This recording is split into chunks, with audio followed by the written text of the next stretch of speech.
What is consciousness? The live stream of consciousness is on a quest to unravel the mystery of existence. Every episode, we ask the fundamental question that has captivated human minds for centuries. Is consciousness merely a product of our brains, or does it connect us to something greater? Explore the very fabric of our thoughts. Don't miss a moment. Expand your awareness and tap into the boundless potential that resides within you. Welcome to the live stream of consciousness.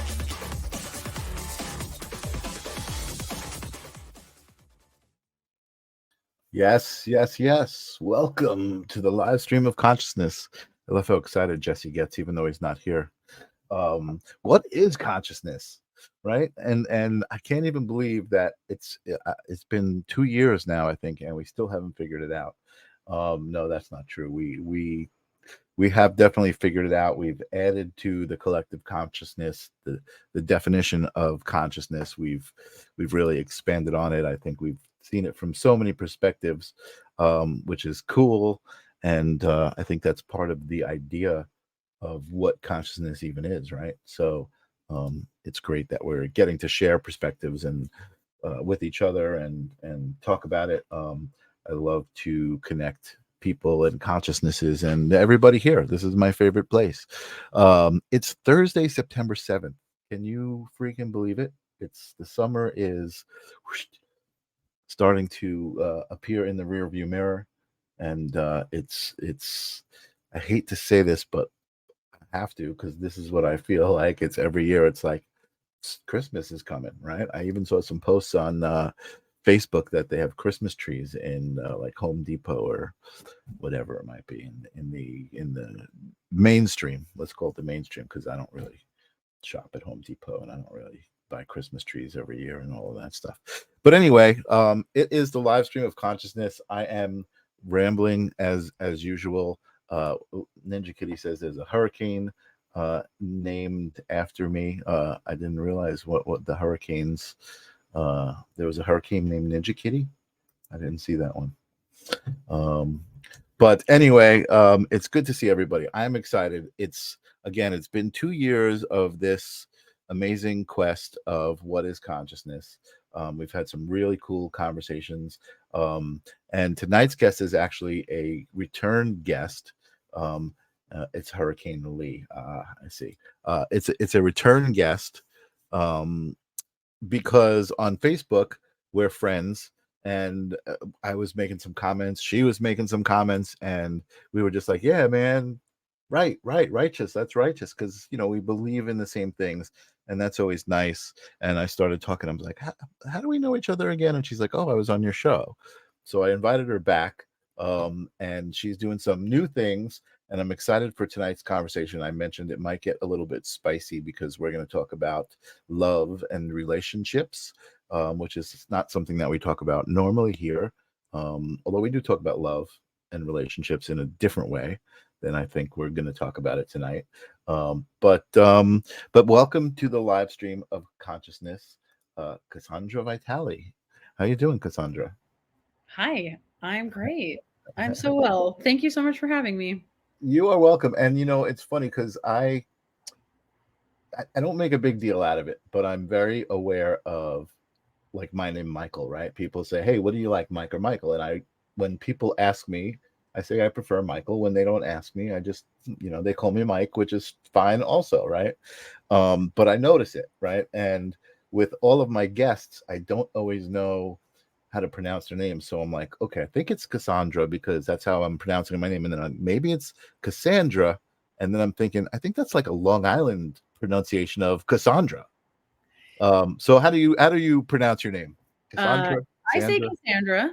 You do say Cassandra. Okay. And then I was like, oh, Anne is also, a proper female name. So Cassandra would also make sense. So I didn't think it was necessarily only a Long Island accent. That's funny you say that. I mean, my dad is originally from New York, and I live in New York now. So, okay. Cassandra. Cassandra, exactly. I don't usually correct people, but thanks for asking. You're welcome. You're welcome, and welcome to the show. And the quiet healer, Janice, is out there. What's up, Janice? Welcome. Hi. So I know you were here before, and as I was saying, we've asked the question over and over, and we still haven't figured it out. It's not that we haven't figured it out; it's that we love asking the question. And I love the statement that you can't stand in the same river twice, right? And Yeah. that, you know, the meaning of that is that the water's flowing, the river is never actually physically the same at any given moment. So I believe that about my guests also. So I'm going to reiterate the question, and we may have or may not have been doing this when you were on the show last. I think we probably were at this point, but the kind of the ritual of the show has become to get everybody's perspective and ask the question, what is consciousness? So Cassandra, what is consciousness? Cassandra. I mean, I think consciousness is awareness. Okay. And in your intro, I liked your intro for the show because it was something about does consciousness happen in our brain, or does it connect us to something greater? Right? Mm-hmm. Isn't that something what it Yep, isn't that yep. So I don't think that it's just like in our brain or it connects us to something greater. I think we are the thing that's greater. I love that. And are you familiar with Neil Donald Walsh at all? His writings? Anyway, The name, no, but maybe some of the writings. he's Possibly. written, I think, Conversations with God. Mm-hmm. I want to I'm say familiar with that. I might Okay. be wrong about that. Anyway, his whole thing was like, what did the omniscient not know? And what the omniscient didn't know was what it was like to not know. And so that's why he created humans. I love that. And so like we are like God or consciousness's way of knowing, like not knowing and then knowing, so forgetting and then remembering, like like the realization of being God, or to me that's consciousness, so becoming aware and the awareness that exists. Well, so then you're almost saying the actually becoming not aware, and then becoming aware. The path of becoming aware, becoming not aware in order to become aware. Yeah, I mean, I think that's what it is for us. That's as far as we can go with our little monkey brains, I guess. I'm right there with you. I agree. I often say, you know, there's like I know enough to know that I can't know. You know, because it's beyond my comprehension, but the concept is within my comprehension, right? The concept of knowing something that is beyond my comprehension. Yeah, I can know that, right? So if I can understand that, then it must be. Yeah. I mean, I think that's why we live in the world. We're sort of in there's like two converging like eras, and one of them is like the era of data, and one of them is the era of transformation. And I think that transformation, we're increasing our awareness and consciousness, and one of the ways that we're doing that is through data and analyzing data and having all of this information that we can analyze and then make discoveries or whatever. And then at the same time we have transformation, which is sort of more of a spiritual pursuit, but that's also increasing consciousness. Interesting. I like that. I totally love what you're saying. The fact that technology has actually become a part of that evolution, right? They kind of affect each other. That's awesome. And Grace Grella is in the audience. What's up, Grace Grella? Welcome. Good to see you. I love that answer. I think that's a great answer. I'm gonna have to go back and listen again and maybe get a good little sound clip out of that one. I love the library that we're creating here, you know, going back and looking at the shows and just taking little sound clips of what is consciousness and people's little twists on the perception of what it is. And I love, again, I'm just going to go back to it just so I can remember it. The idea that consciousness is the idea of becoming unaware in order to become aware. That's really awesome. I love that. So then maybe you could tell me, maybe you remember if we did this the last time you were on the show, the second kind of line of business before we get into the conversation about you and what you do, was to kind of relate a story or a memory of a moment where you kind of realized things were more than what you're taught in school, more than kind of the basics, going to work and coming home and, reading, writing, arithmetic. There's something else there. I know you do yoga and meditation and those kinds of things. So Sure. do you have a memory or a story to share of when you realized there was something else? I mean, I think I definitely did answer this question last time, but like you said, telling the story won't be the same, I'm sure, the second time around. I mean, first of all, I grew up Catholic. I went to Catholic school. So I was in church, and I was being told that there was God and there was Jesus, and there was sort of this energy, or at least that somebody was always watching.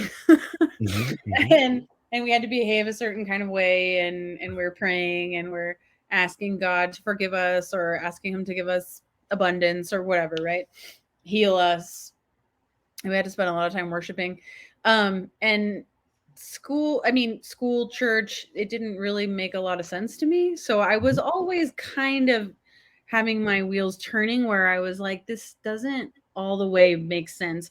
And one of the things that didn't make sense to me was that we were told that God is everywhere and everything, and so he's always watching, right? There's that piece. But I was always like, if God is everywhere and everything, then aren't we God? Like, why would we need to go to church? Like, how are we separate from that?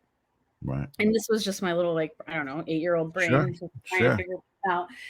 And I think that led me to being both very cynical and very skeptical, but also I think just being in church all the time and in this mystical place, if you walk into a church, like, it's very meditative, it's very peaceful, it's very otherworldly, especially if you're the only one in there. And so I think there was a part of me that was curious, or at least believed that there was something else going on, though I didn't really buy the story that I was given. Sure. So I was really into, like, Ouija boards when I was in elementary school with my girlfriends, and we were very into witches and witchcraft and magic, and so I was always very sort of attracted to that. And then as I got older, I'm wearing the shirt. I tried some hallucinogenic plants, and I always had very mystical experiences. I thought a lot about God and Jesus, a lot. And part of it probably is that I was indoctrinated into, Catholicism. And so that was a framework that I had for, the mystical. Right. But I feel like there's a lot of people who were Catholic that didn't have that experience. I don't know. They didn't have that experience. Well, I mean, so let me answer your question, because for me, I agree. I think that organized religion, there are aspects of organized religion that like the aspect of worshiping a lot, right? Like, to me, the question when I was a kid was, if there's like God is everywhere and everything, why does it need me to worship it? Right. Like, why would it care? Like, I couldn't imagine that it would even want that. You know what I mean? Yeah. So there were some things that didn't make sense. Right. And I think so organized religion, and I think certain concepts that are kind of designed to control, you know what I mean, and aspects of things. What's up, kitty? He want to say hi. Beautiful. So yeah, I mean, I certainly can understand, definitely a lot of people who are telling me the story of, the spiritual realizations talk about being brought up in a very religious household. I was brought up in a Jewish household, but the same thing, going to temple and worshiping, didn't really feel right to me. But like you said, like a house of worship had an energy to it, right? There's a connection there's a connection to it. So back to the question I was going to ask was, where you're at now, do you see the correlation between the story of God and Jesus and what that kind of means and how it has been translated? Yeah. Oh yeah. I mean, I think Catholic mysticism is amazing if you go deeper than just the stories, which are parables, and the more esoteric interpretations of the stories and how it's all really symbolic. I agree, because I think it is a map and a way to understand ourselves, and a way to increase your consciousness. Right. Sure. Yeah. And I mean, this did that too, or he was one of, he's sort of like, whether or not he was a real person, he's a great example of someone who representation. tried to Right. do that. Yeah. Right. Right. And actually that's just what I was going to just say was one of my favorite things that comes from religion. And I struggled with the word God for a long time because of organized religion. But one of my favorite terms is God is love. Jesus is love. Like that resonates with me 1,000,000%. You know what I mean? It's like, okay, that makes sense, so cool, awesome. So you always kind of had this realization, and you've always had a connection to kind of this higher energy and Yeah. ultimate. I'm an intuitive witchy person for sure. And I've been since I was a little girl, and now I am even more. Awesome. So I created a banner here, and we talked a little bit about it for your website, CassandraVitale.com, which you said was not necessarily 100% up to date, but there are links to all of your social media on there as well, which I think is probably has some current ways to get in touch with you. So I just want that scrolling at the bottom for as we get into our conversation, if people are interested in the things that you're talking about, which I think they might be. And I want to also, just before we get to some of the hopefully spicy stuff, I just want to talk about how you got there. So some of the stuff that's on your website currently, Sure. Doing yoga and the thing I was talking about earlier, I was looking at your website, and there was something that you do, some of the healing that you do involves EFT techniques, and I was looking that up, and an electronic fund transfer came up, and I'm like, I don't think that's what she's talking about. So why don't we start there? Why don't you tell us what is EFT and how is that relevant to you and what you do and your journey? EFT tappings. Most people have at least heard of tapping, where you tap on your face or you tap on different parts of your body. It stands for Emotional Freedom Techniques. And it comes from the discipline called thought field therapy, but it's basically an East meets West somatic healing modality. It's a mixture of American psychology, neurolinguistic programming, and it is. It's tapping. The quiet healer, yes, same thing. And Chinese medicine. So you're tapping on acupressure points, and then you're talking, and you're sort of going on a little journey. So it is somewhat hypnotic in that you activate relaxing brainwaves, like alpha brainwaves or theta brainwaves. And there is science behind it. Like the VA hospital has done quite a bit of trials on it, and they have deemed it safe and effective for PTSD.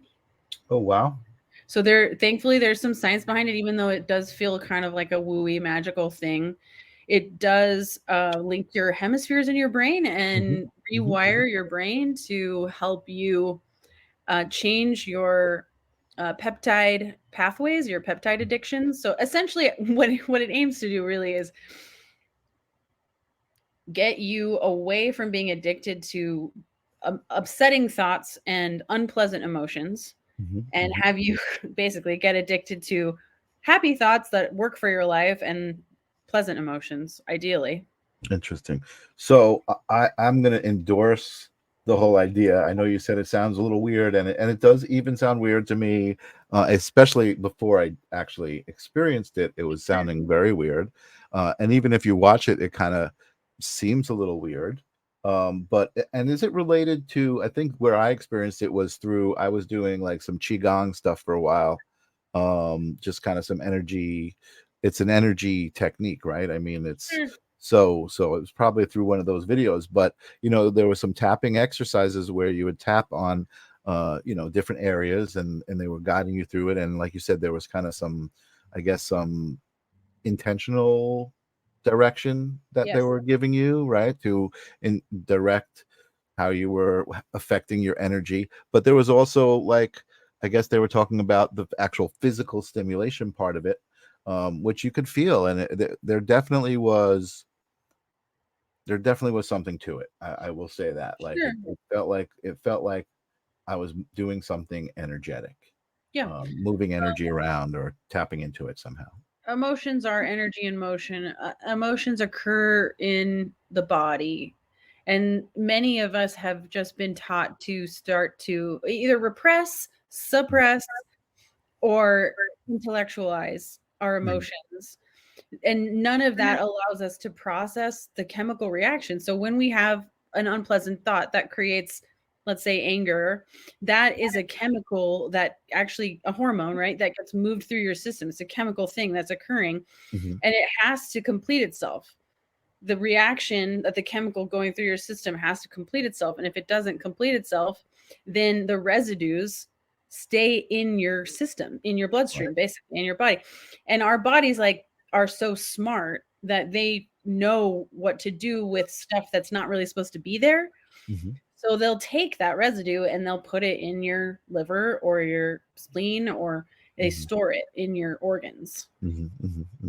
Your body stores it in its organ. So this is the whole kind of concept behind dis-ease, right? Yeah. The whole Yes. Yeah. Okay. So continue. I didn't mean to interrupt you, but that's what it was. So you'll essentially just get blocked. If we have an electromagnetic field, right? Our heart, our brain emit electricity. If our magnet is not able to actually emit electricity, that affects our field, which then affects our entire perception, and of ourselves and the world, and yes, that it will cause disease because things can't flow. There's something in the way, and it's bad emotions. Yeah, absolutely. And I don't really think of emotions as being bad, but there are unpleasant ones that we've been taught to suppress. Right. It's not the emotions that are bad. It's the way we've been taught to process them, like you're saying. And sometimes it doesn't feel good. It's very intense. Yeah, absolutely. Cool. Well, maybe later, I don't know if there's a short demonstration of tapping or something we can get into, but I want to talk about so many things first before we do that. I just know I love that on the show when we get into an actual demo of something like that. I think people really get into it. Even do breathing or something. Okay, so if we have time, for sure. Yeah. So you also yoga, you were getting into a whole bunch of different spiritual things, I guess, at once, right? That was your focus at that point, or is that still your focus now? Because I know we were talking about marketing and other things. That's more your focus now, right? I sort of can't pinpoint one thing because I find a way to put them all together.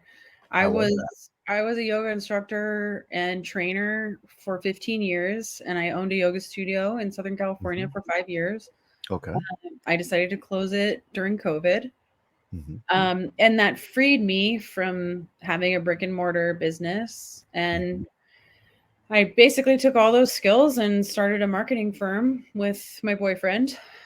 Right now it's all custom. We do strategy and implementation, and we also do a lot of business consulting and coaching. So it just kind of depends on what kind of business you have and what your marketing needs are, and we'll build out your funnel or your website or your emails or writing copy. We have a team, and so we can do all that kind of everyday practical stuff.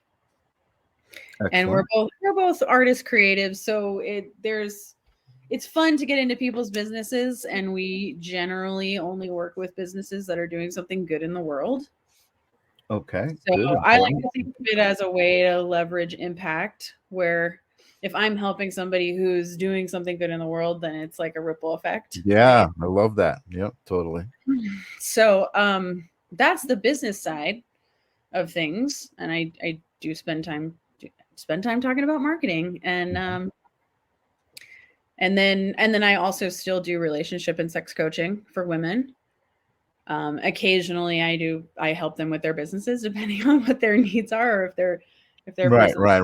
No, I love that you said that, because I feel like that's just a microcosm of life, right? Is that all the different skills that you pick up during the way, you kind of keep adding them to who you are and what you do, you know what I mean? And then, like you said, they kind of find a way to act together.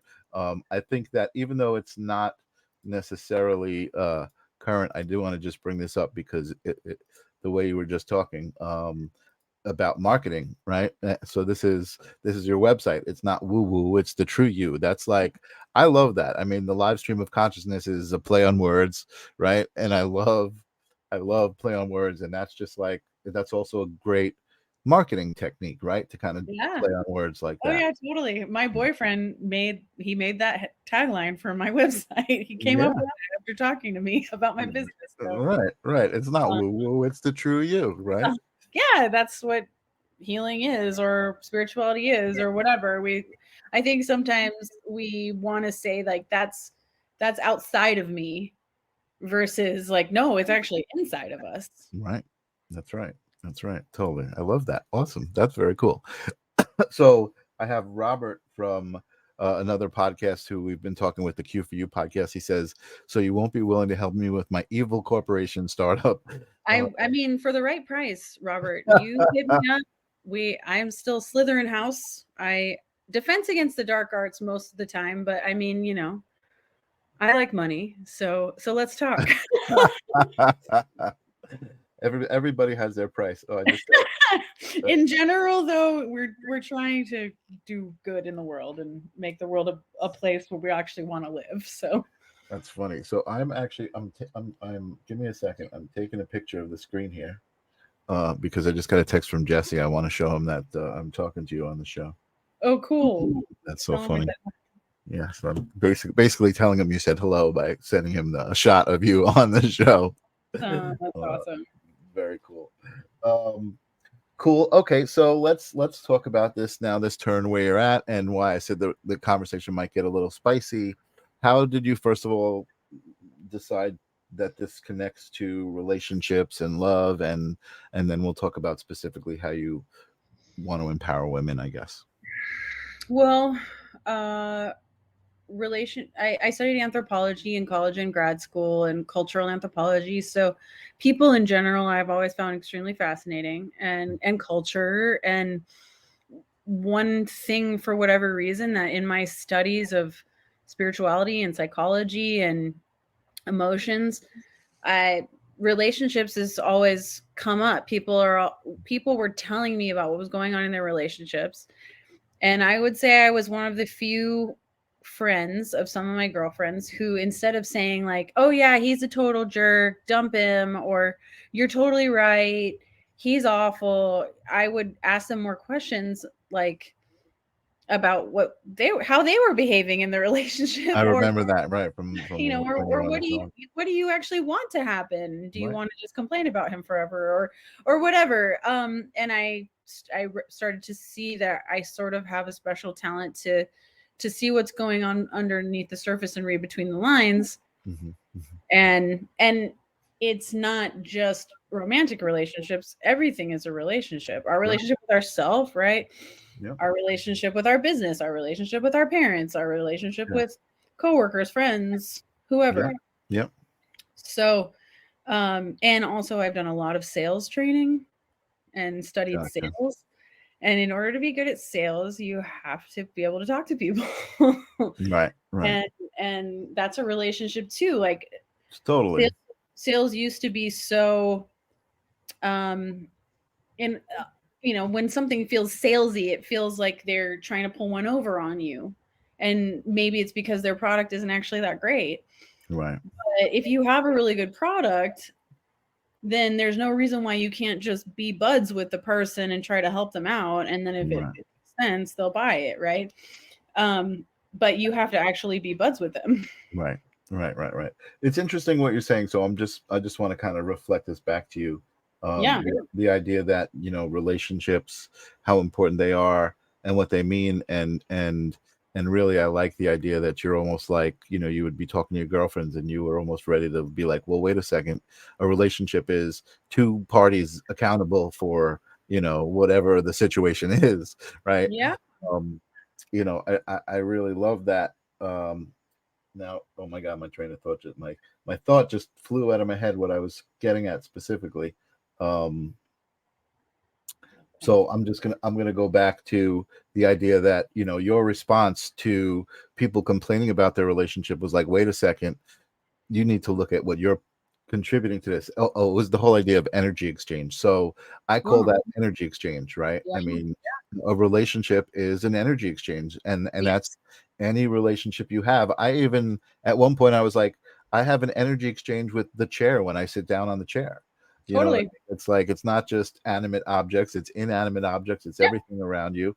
And I think kind of just being aware of that has really helped me. And as you're saying, communication and sales, that's super important. And I've said this before on the show, like Jesse's the one who got me on this side of the camera. I was always just producing the show. I'm a Mhm. technical guy, and, you know, a photographer and a videographer. So I like to express myself being behind the camera. But this has really improved my life in so many ways, just being able to talk to people and being able to socialize in a much, you know, a much more effective way, you know. um, Totally. yeah, so I do think it's important. I do think that people aren't taught that, you know, like you said, sales, the whole idea of being a salesman has this kind of stigma to it, Yeah, you know what I exactly. mean? Mhm. And it really, it's important. If everybody was a better salesman, I think we'd be better off, you know. Everybody would get along better, you know. And you also mentioned there has to be an authenticity to it. Sure. I mean, my style is that I actually want to help you. Right. So, and if my thing isn't going to help you, then I'm not going to try and get you to buy it. Exactly. Like, I think my thing can help you, and if I don't, then I'm going to tell you what will, or tell you thank you, goodbye, or whatever. I'm not going to try Right. to buy it. Right. No, and I think maybe that's why you kind of, you know, at one point you were doing yoga and these things that you thought would help people, but that's not like the only thing, right? There are other Oh, things that yeah. you learned and took on Yeah. and said, oh, wait a second, I like this. This is, I feel comfortable.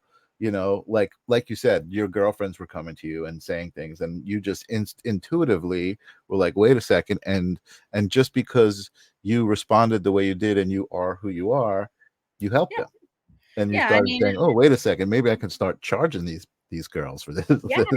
Yeah, I've had a lot of relationships, and I had to learn all my sort of, uh for lack of a better word right now, toxic behaviors. I had to see them in myself and figure out where they came from, and recognize them in my partner, and Mhm. figure out how to both be a better partner and have compassion. It's not all just like, oh, I'm such a terrible toxic person. Right, It's like right. Of course.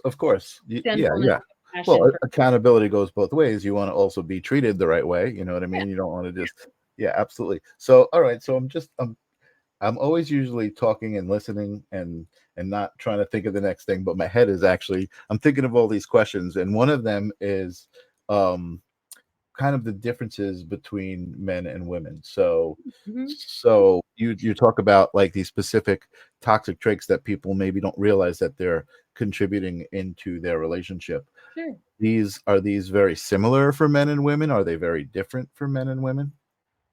So for straight men and straight women in the United States, which is usually who I talk to, Hmm. I think it's possible that you can apply a lot of what I say to any gender and any person, any orientation. I usually work with straight people Hmm. who look, a man who looks like a man, a woman who looks like a woman, they're straight. They like each other, right? That's sort of my usual realm.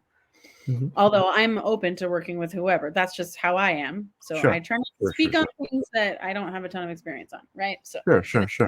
that's my caveat. Having that said, based on that sample, there are a lot of patterns. Yeah. Yeah, I see, and the reason I'm asking that is because I always see people, you know, a lot of generalizations. Men are this way, women are that way, and I'm just like, wait a second, people are that way. It's not Yeah, just men or well, women. You know what I that's mean? Like, fair. I mean, I think that there are a lot. The common dynamic is often that women overperform and are controlling, and mhm, men underperform and mhm, act and weaponize incompetence. That's a common pattern that we see in relationships and marriages. Okay. And then there's other ones. There's situations where the man is sort of doing everything and controlling everything, and the woman perhaps is not holding up her end of whatever that deal is and contributing in the things that like maybe originally were promised and then later stopped happening, or like you said, it's all about exchange. So there are transactional like elements to all relationships. Right.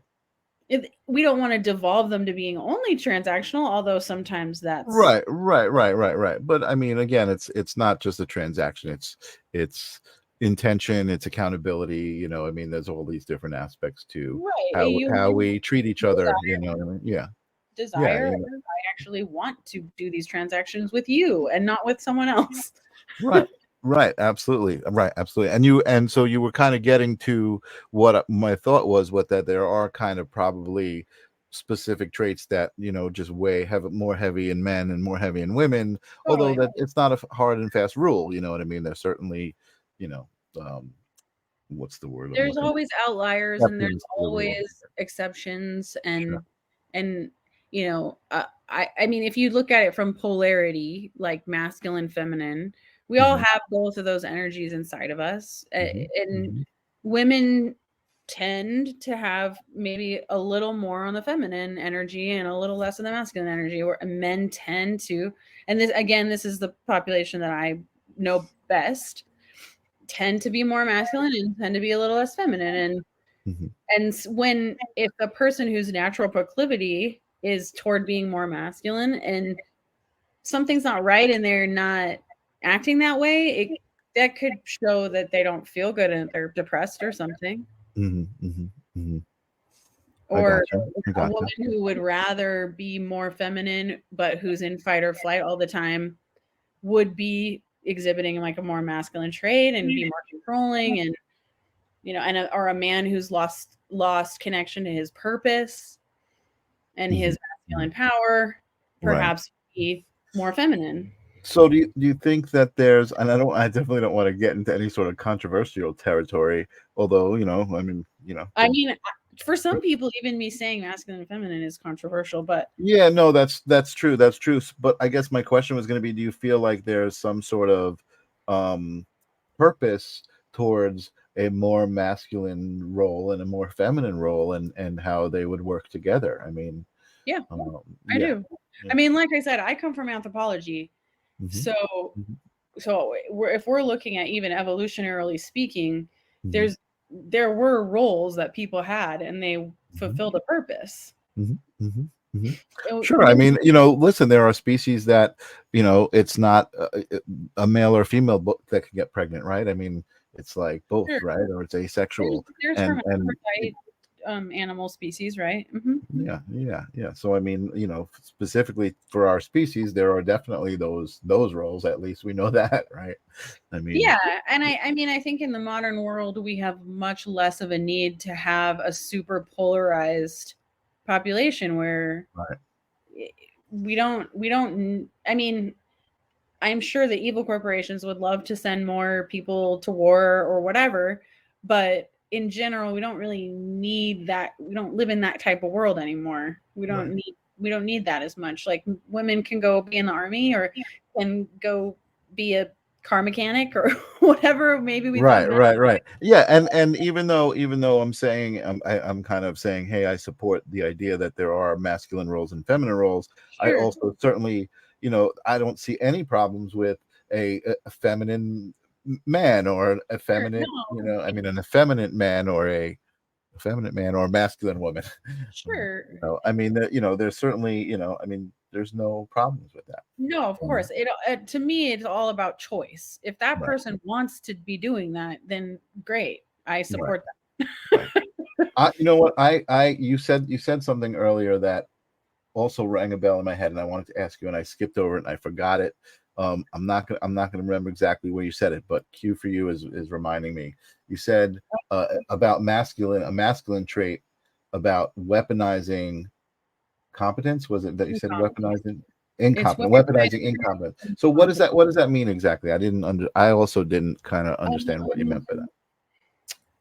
It's like where it's, I mean, I think anybody can do it. I don't think it's completely on one gender or the other. But if you go on TikTok, you can find a million videos of women complaining about their husbands essentially pretending to not know how to do tasks in the home, or not, trying not to learn how to become competent at the many tasks that are required to maintain a household: childcare, loading the dishwasher, doing laundry, like not doing laundry, something like that. making appointments for the kids, doctor's appointments, just things that require you to remember details or follow a set of steps. I don't know how to do that, or doing it and then doing it incorrectly and then being told, well, you didn't really do it right, and then saying, well, that means I can't ever do it because I can't do it right. Wow, I would never even have thought of that. Like that's a big problem in relationships. See, I'm really big on like accountability, right? So just the idea that there are people who are just so unaccountable, it's kind of baffling for me. It's like yes, exactly. And Keith is saying, it's exactly that. There's entire TikTok channels devoted to exactly that scenario. Wow. men not knowing where their own belongings are in their own house. Wow. And some of it is a dynamic issue where, for whatever, people are blaming the mother-in-law, right? Like, why didn't you teach your kid how to do chores around the house, right? Or whatever. But some of it is the woman's, she's in a survival mode and she is being controlling and actually not setting the guy up to win. Mm-hmm. And then the guy is also, he's getting something out of also not having to do these things. So it's like there's a little bit of a power trip and a power struggle, and everyone's sort of getting a payoff from the dysfunction. And so it can be hard to remedy. Right. It's, QFU says, where's my super suit? Yeah, it's kind of sad to me of the things society did to us as humanity. I mean, it's like, people are just so wrapped up in their own needs and not aware of how they treat other people. Yes. And have these kind of entitlements and expectations. And, I just feel like if everybody would just treat everybody the way they wanted to be treated, those basics that organized religion was supposed to be based on, do unto others, that kind of thing. It's amazing how they sound so simple. And I think a lot of people probably don't even realize, like, oh, wow, I am not doing unto others as I would want done unto me. They don't even realize it's not like intentional, or malevolent. It's just, I don't know. I don't want to say ignorant because it is ignorant. Put it out there, you know what I mean? It's like it's usually they're unaware of their own inner workings. They're unaware of their own impulses, unaware of their own thought processes. It is actually unconscious to them that their way of getting needs met is manipulative. Right. Because the alternative would be having to ask for it directly. Mm-hmm. And that's scary, or something happened to them when they were a kid that made them think it's not safe to do that. Right. And then, what is it? What tangled webs we weave. And then, it just turns into this whole mess where you're really just trying to get attention, or you're really just trying to make sure you feel safe in your home or whatever. But there's all this roundabout ways of getting it that hurt people. Right. So I guess when it comes to relationships, and I guess I want to kind of move into how you are, you belong to and have created, I guess, a bunch of groups specifically for women, right? Sure. Yeah. Over the years, I have done lots of things. I had a podcast for a while. You can find it on Spotify. Sad Intellectual Hotties. Tell us about that. What was that all about? That was definitely largely about my foray into trying polyamory and then my subsequent divorce. So it's actually, you'll see all the tea about me thinking that I wanted to be polyamorous, but really I just wanted to leave my husband. But we did a lot of really cool psychology myth debunking myths and talking about cultural phenomenons and purity culture, which is sort of like the Western obsession with thinness, whiteness, purity, shame, all that kind of thing. Right. So I had a kink circle for a while. So it was a group where we would get together and talk.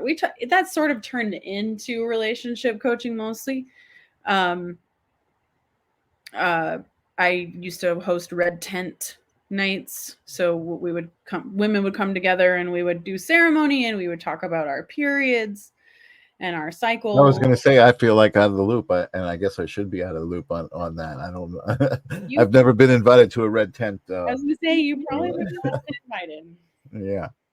Okay. No, I think that's, I think it's really interesting to me because I definitely travel in some spiritual circles, and there is certainly a lot more groups devoted to divine feminine than the masculine. And it's interesting. I've been thinking about kind of trying to maybe do some empathy training for men, something like that. But I am certainly interested in so how can I say this? I'm interested in the connection between kink, I guess, or less kink, let's say more sexuality, and relationships, and I guess again from a feminine and masculine point. So I know, from my experiences, I consider myself a fairly sexual guy, right? I'm interested in it, and it's I guess that's it. I'm interested in it, right? So that makes me feel like I'm fairly sexual. But I know that from my relationships throughout my life, like some people aren't sexual. True. You know what I mean? And that's okay. You know what I mean? And I guess my question would be like, what is the correlation between relationships and sexuality as far as happiness and successful relationships goes? Well, everything kind of goes back to my thoughts about anthropology. I mean, I think everything that humans really do is to serve sex and sexual relationships, essentially reproduction. So I think everything that we do is really so that we can have sex with each, all the stuff that we build still sort of comes back around to like wanting to have sex and reproduce. I mean, I guess from the animalistic side, but also that's how we exist. So I don't think people would have any reason to have a lot of the relationships they have if sex wasn't part of the equation. And I think that just like drives us to do so much. Well, I guess, okay, so I'm asking that question because I mean, I'm in a very happy relationship, but I certainly hear a lot about unhappy relationships, right? People complaining about, like you said, your girlfriend's complaining to you about their relationships all the time.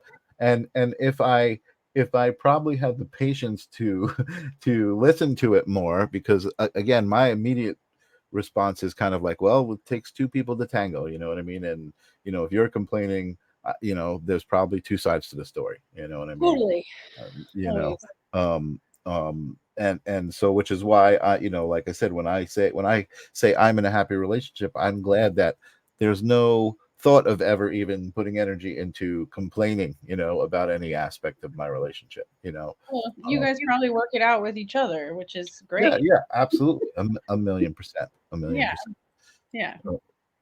I mean, for sexuality exists on a spectrum. There are some people who are super sexual, beyond what we would consider to be normal, and there are people who are not interested in any way whatsoever, and that's also what we would consider to be outside the norm, but that all exists, right? So yeah, you're gonna have people get together who have different desires or needs or interests. And it is still sort of a marketplace, and it is still one of the many transactions that can occur in a relationship. So it is something that is kind of being traded. I mean, I think that is, if you boil it down to transaction, obviously there's like there's an entire like spiritual connection that can also happen through sex. Right. It makes it more than just something you're trading or just pleasure or just making a baby. And I would say probably many people choose their partner because they're experiencing more than just the transaction with them. They're experiencing something deeper. But we also know that that's not always the case. Right. No, I could totally relate to that. I feel like that makes a lot of sense to me. All right, so we have about 10 minutes left before the hour. I mean, not that we have to do a hard stop or anything like that, but I was interested in getting a little spicy.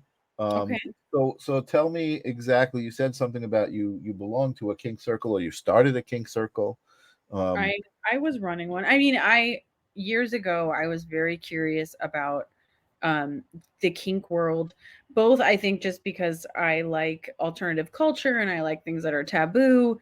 And I don't know if it's like a Catholic thing, but power play is very exciting to me. Dom, sub, slave, master, like these kinds of power play, which can occur in bondage, dominance, and sadomasochism, right? I decided to become a professional dominatrix, and for a few years I did do doming, which was fun, and I learned so much. And actually, I learned a ton about psychology and about relationships and people. I would imagine. Like when you amplify the power dynamics, you can learn a lot about yourself. So I don't know, we haven't spoken about this, so I don't know what your experience with that is. However, I do have some friends who have experienced that and told me it's not always a sexual exchange. There's maybe a sexual tension to it, you know what I mean? And there's some sort of what's the word I'm looking for? Turn on. There's some sort of excitement that comes from it, but it's not always a sexual exchange. There's not always sexual touching and whatever there might be.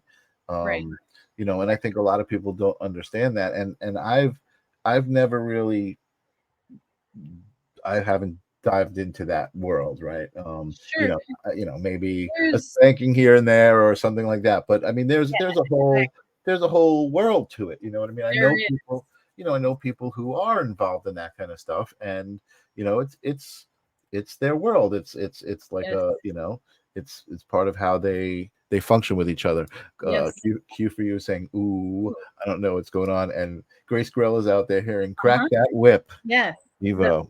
all those things are relevant, I think, to this. So, I mean, I share that piece of my past because I think, I mean, I sort of, and my Sad Intellectual Hotties podcast, we did talk about different types of dynamics, like a male sub and a female dom, or whatever, like sort of flipping the script a little bit of what a traditional like power dynamic would be. But the kink circle that I was running for a little while was just a group of women that could get together and talk about their sexual lives and their periods and their relationships and their partners, and we could talk about things that people weren't necessarily feel comfortable talking about with just their friends at work or whatever. Yeah.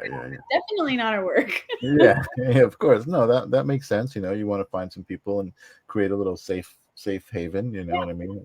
And I think perhaps less about the having the experiences and more about I'm not a pearl clutcher. So like you can say some pretty radical, outrageous stuff to me. You can say a lot of weird sex stuff to me, and I'm not going to be like, I'm not going to have that reaction, because more for me, I'm just really curious, and I'm just like, that's not something I want to try, but cool, you're into that, Right. Oh, that's a thing. Yeah, totally. Yeah. So let me ask you a question. Where does that line start?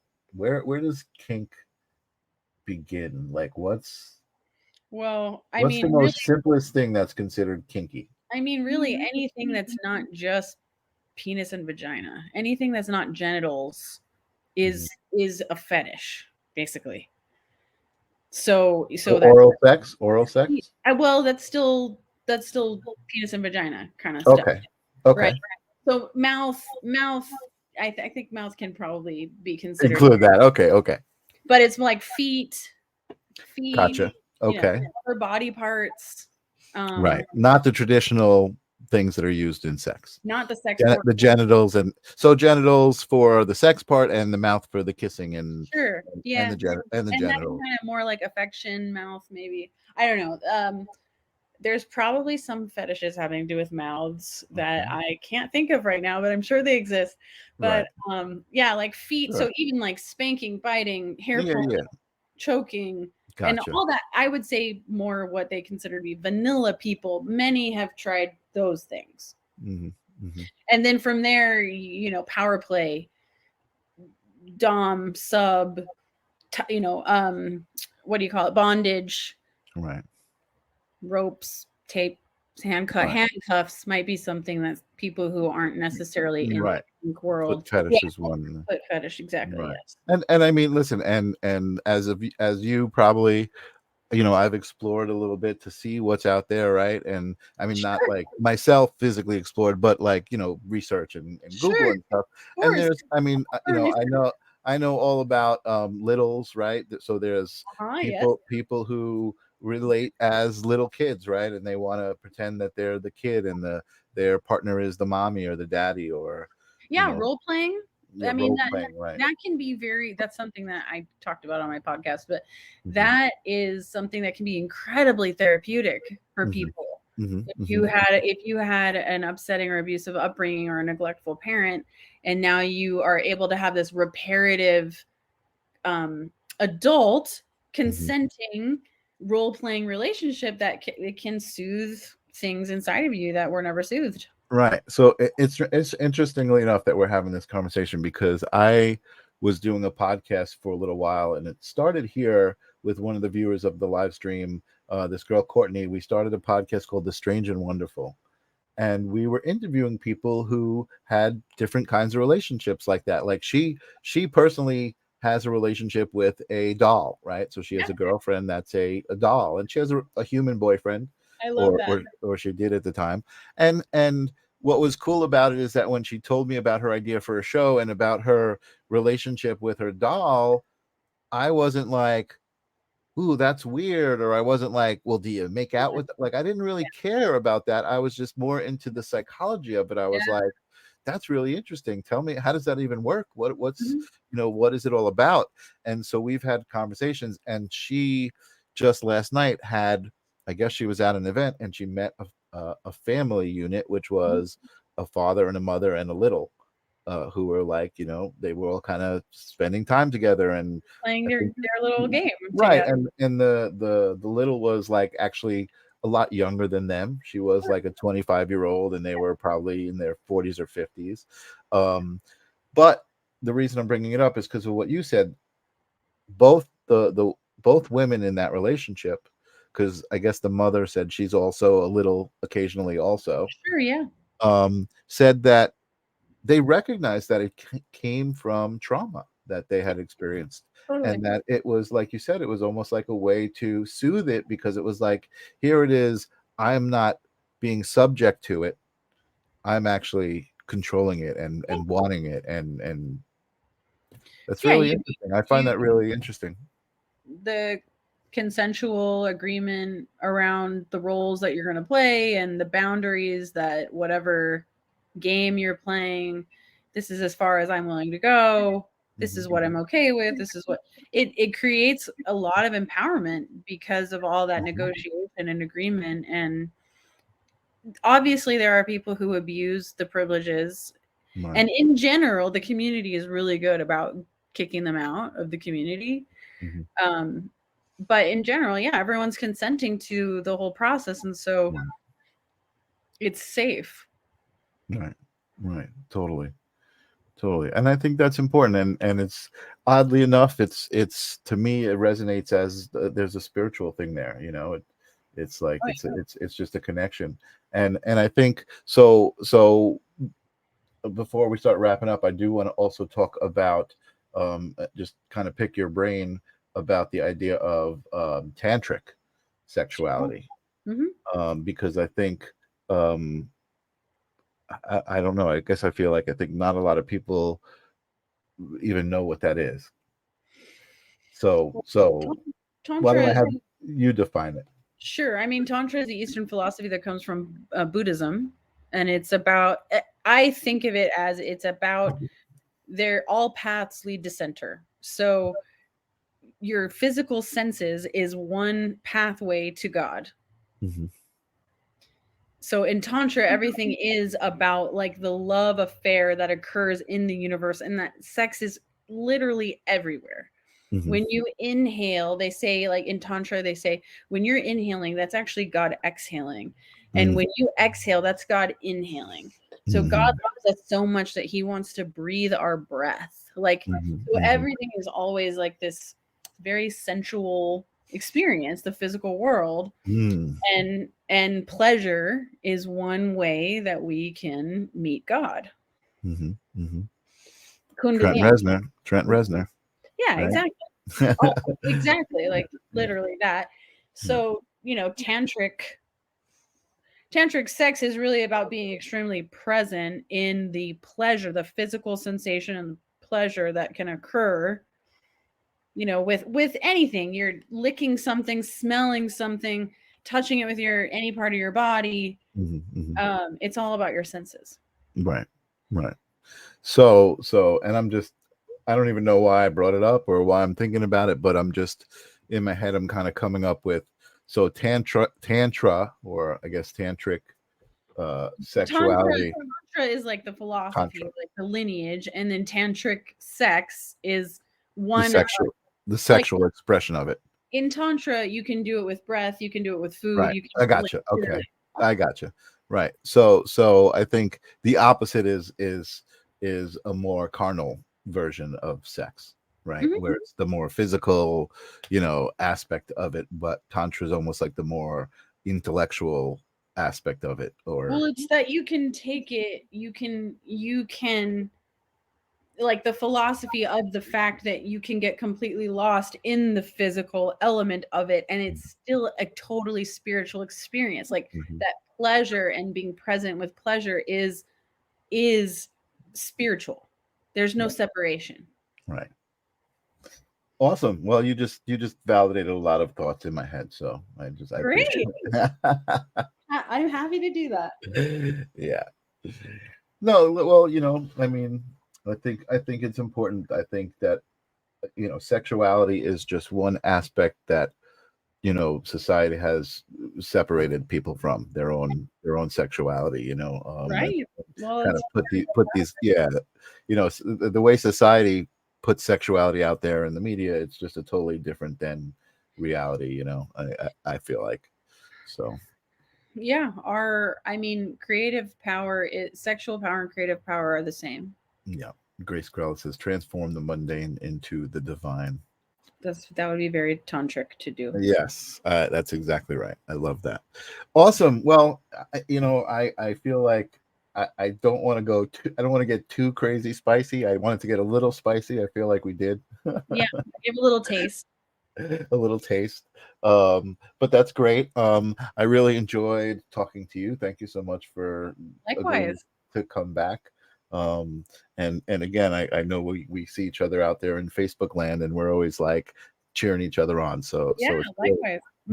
I've been saying it the last couple of weeks, like your vibe definitely attracts your tribe, and you start to find people who just feel the same way.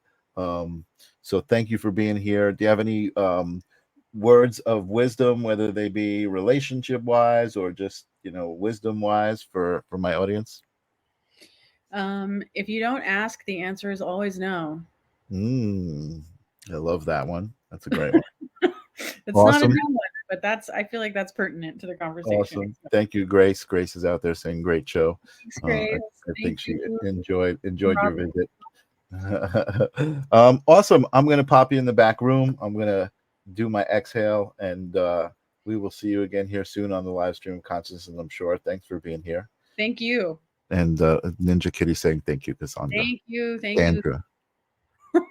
Cheers. All right. Wow. All right. You guys know the exercise. I should probably require you guys to do it with me from now on. So starting now, it's not just me that's doing my gratitude exhale. Take a nice inhale of everything we just experienced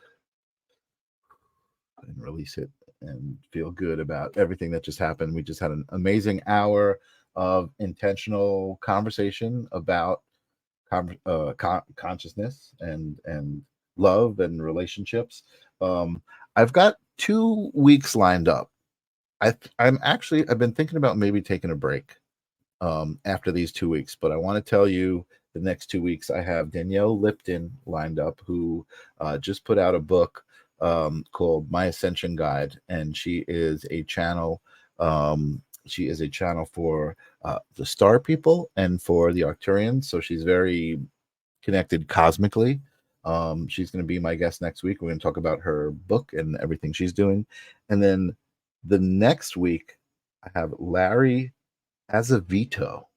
So I have taken on StreamYard Collab, and I've been digging through people's profiles. And Larry Azavito is actually a presidential candidate.